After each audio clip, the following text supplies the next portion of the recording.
is an insane level of anger among parts of the alt-right that just create antisocial, dysfunctional approaches to life that I think account for its constant failures. Richard then said, "They don't do this to me."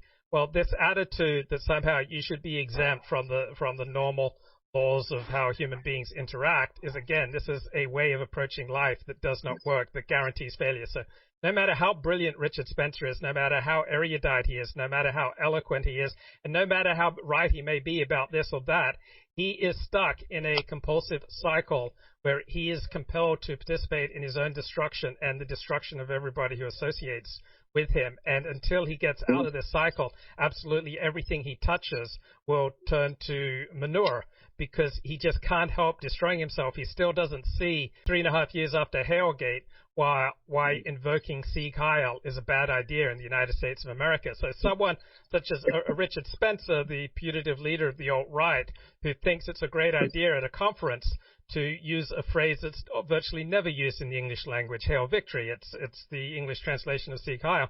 Why he doesn't understand why that's a bad idea just shows how insanely self-destructive not just this man is, but much of the alt-right. And so looking at his famous rant, we're going to ritualistically humiliate these people. We're going to come back here to Charlottesville every weekend if we have to. This is never over. I win, they lose. That's how the world works. Well, actually, the world works in the very opposite of the way that Richard Spencer is talking about here. If you dedicate yourself to ritualistically humiliating law enforcement, ritualistically humiliating people who have 10,000 times as much power as you do, that always ends in one way. That ends in your destruction, not other people's destruction. And this idea that you can go around and say, start calling Jews the K word and calling, blacks the N word and just hurling out slurs, that may make you and a tiny number of people feel better. But what it does is energize the people who hate you. And when they already have more power, you have amped up their hatred of you 10,000 times compared to the amount of inspiration you've given to your followers. And then to take the perspective, my ancestors enslaved these idiots, I rule the world.